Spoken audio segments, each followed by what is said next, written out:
Hi everyone, मैं प्रिया और अपने चैनल पर आप सभी का स्वागत करती हूँ। चलिए, तो आज की जो हमारी वीडियो है वो भी महाभारत की। और दोस्तों, तो देखिए, आज हम इस वीडियो में बहुत ही अच्छा रहस्य जानेंगे। क्या दुर्योधन नहीं, ये योद्धा थे कर्ण के खास मित्र। कौन? आखिर दोनों ने कोहराम मचा दिया था महाभारत में। तो हम बताएंगे आपको कि कर्ण का सबसे खास मित्र कौन था।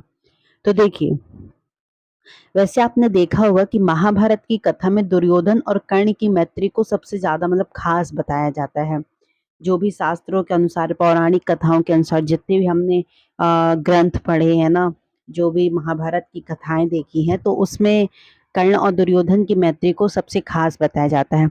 परंतु कर्ण की मित्रता एक अन्य योद्धा से, दुर्योधन से भी ज्यादा थी। दोनों की योद्धाओं में इतनी शक्ति थी कि वे चाहते तो कुरुक्षेत्र के युद्ध में पांडवों को हरा सकते थे, परंतु ऐसा संभव नहीं हो पाया। परंतु ऐसा संभव नहीं हो पाया क्योंकि क्योंकि किसी के चाहने से क्या होता है। यदि दुर्योधन कर्ण पर विश्वास करता तो युद्ध का परिणाम कुछ और ही होता। तो देखिए, वो कौन थे। तो देखिए, सूर्यपुत्र कर्ण और द्रोण पुत्र अश्वत्थामा में गहरी मित्रता थी। वे दोनों साथ आखेट करते थे और कई मामलों में वे साथ भी रहते थे। अगर आप फिर से महाभारत देखेंगे तो उसमें यही पहली दोस्ती आती है। कर्ण के पास जहाँ जहाँ दिव्य कवच और कुंडल थे, वहीं अश्वत्थामा के माथे पर एक दिव्य मणि थी। जैसे कि मैंने कल एक वीडियो शेयर किया था, उस पे बताया था।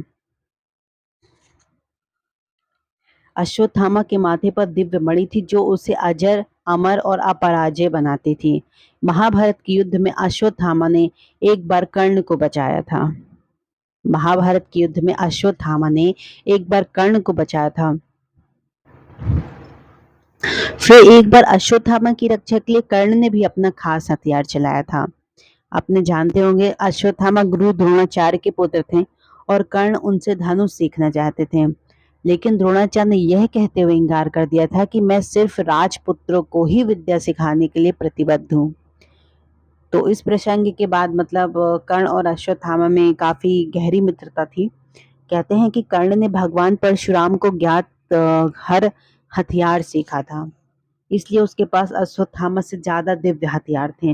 हालांकि दोनों को ही ब्रह्मास्त्र चलाना याद था, दोनों को ही ब्रह्मास्त्र चलाना आता था। पांचों पांडवों में ताकत नहीं थी जो कि अश्वत्थामा और कर्ण को हरा सकें। कहते हैं कि कर्ण ने कुश्ती में जरासंध को हरा दिया था भाई। कर्ण ने अपने धनुष की नोक से 10,000 हाथियों वाले भीम को कुरुक्षेत्र में घसीटा था।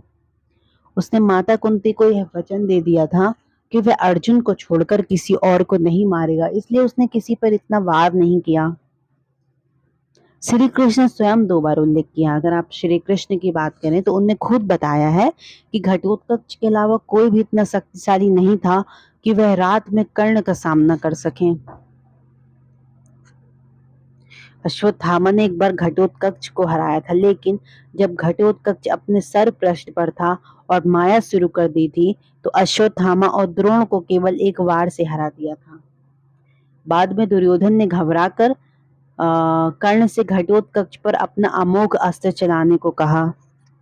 इंद्र से प्राप्त कर्ण ने उस अचूक अस्त्र को अर्जुन के लिए बचा कर रखा था। जैसा कि हमने कई बार इस चीज को डिस्कस किया है, जिसे वह एक बार ही इस्तेमाल कर सकता था।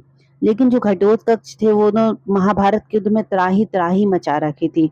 तब कर्ण को मजबूरन उन पर अस्त्र चलाना पड़ गया। दुर्योधन ने अश्वत्थामा सबसे आखिरी में सेनापति बनाया था। यदि वह पहले ही या भीष्म पितामह के बाद सेनापति बने होते तो युद्ध का परिणाम कुछ और ही होता। और युद्ध खत्म होने के बाद भी अश्वत्थामा बचे रह गए थे। जैसा कि हमने बताया था कि उनको कुछ श्राप मिला था, जो कि वो आज कलयुग में कहते हैं कि वो हजारों वर्ष तक जीवित थे। चलिए, और दर दर भटकने का, ऐसा श्री कृष्ण कहते हैं।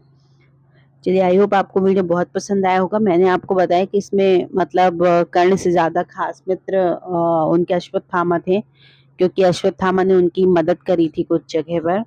चलिए, तो आई होप आपको वीडियो बहुत पसंद आया होगा। दोस्तों, ज्यादा से ज्यादा हमारे वीडियोस को शेयर करें और हमारे चैनल को सब्सक्राइब भी करें। Thank you so much. जय श्री कृष्णा।